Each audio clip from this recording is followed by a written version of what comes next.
and tell me your name and then spell it out. Okay, Melinda Huntoon, and it's Melinda.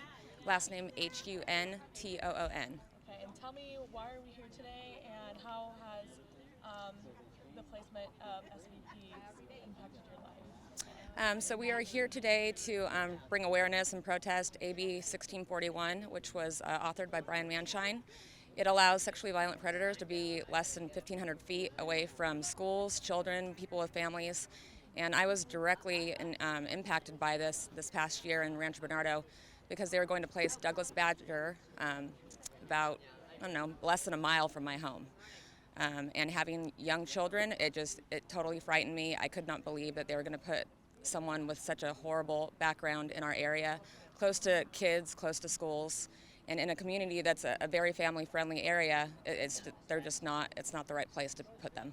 Absolutely. I was going to ask, how have you reached out? Have you reached out in any way about, towards, advocating for your community, and has it had any effect on you so far? So definitely. So I was involved with fighting his placement. We had the town hall meeting at the country club the past year, and about 500 people showed up. So the community really showed up and fought this placement and brought awareness to it, and people were outraged.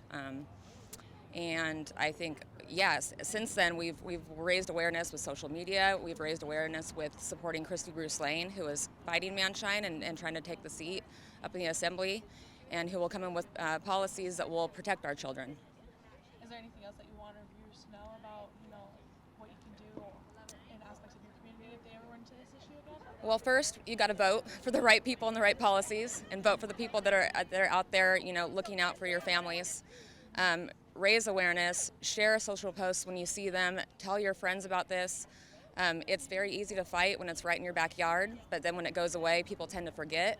But the thing is that this can always come back to bite us. This can always be an issue that we're fighting over and over and over until we correctly change the policies. Absolutely. Yeah. All right. Thank you so much. Thank you.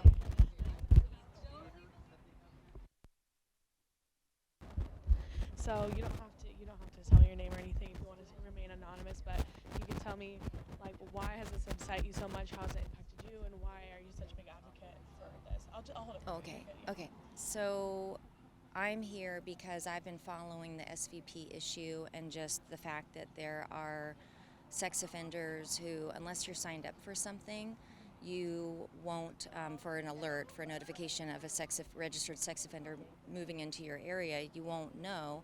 And I get it, there are some people where it's low level. I'm more worried about the more serious offenses going with children around. Now, SVPs that's a sexually violent predator. That's someone who was sadistic in their crime generally.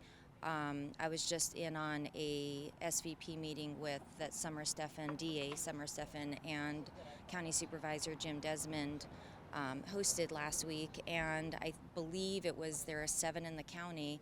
And interesting, because I believe it was the day before or the day after, the county supervisors unanimously agreed to do something about it.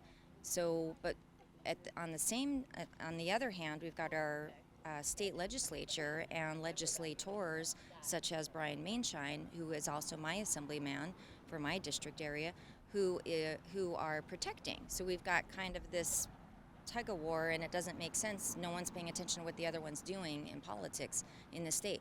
And he had an SVP who almost was moved in on the golf course in RB. And why is Liberty Healthcare getting to offer 3 times as much to house the SVPs to the owner of the home? And so it's lucrative for the owner of the home.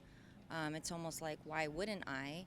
And I also live near where Fat Leonard was, and people in my community are up in arms that how was someone on house arrest and we didn't even know about it. So I think if people go and ask or talk to the mainstream public, they'll find that most people are on the same page as us. And it's the politicians who are out of touch. They are in their little Sacramento bubble, and they're not really talking to their constituents. And Maienschein does not talk to his constituents. I was able to go to a senior forum up at the RB Community Center, and he visited, he opened it up, talked for about 3 minutes. This was about scams affecting seniors. He opened it up for 3 minutes and then disappeared. And I don't think he means, what he does. You know, I don't think he walks the I don't think he walks his talk. I think he just talks the talk. You can come closer if you want. Yeah, yeah. Sorry. Might be a little easier for you.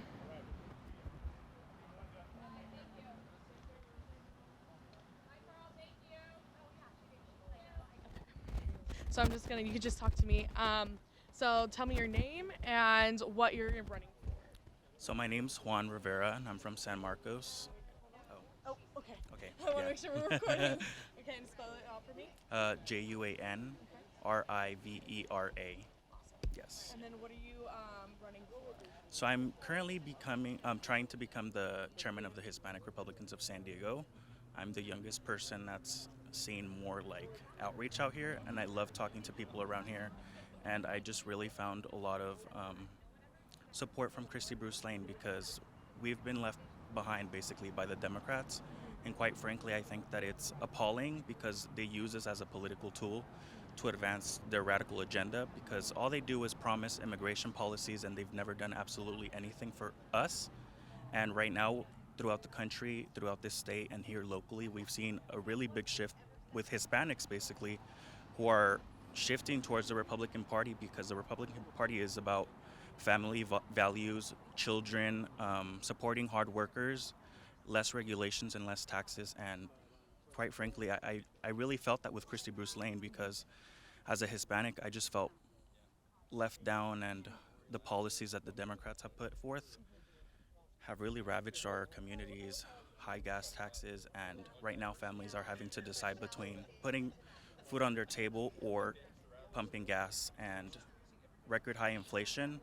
So I really think that Kristie Bruce-Lane is going to prioritize our Hispanic communities by not mandating vaccines on our children, keeping sexually violent predators out of our communities, in which Maienschein thinks that an ankle monitor will keep them from reoffending, is quite frankly ridiculous. So I really think that Kristie Bruce-Lane has it, and I'm going to say it right now. Viva Kristie Bruce-Lane, hispanos por Kristie Bruce-Lane.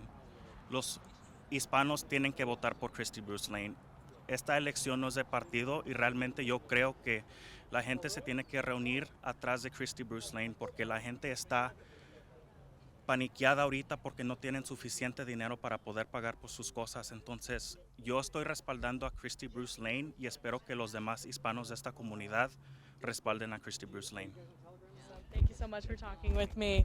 Amazing. Thank you so much.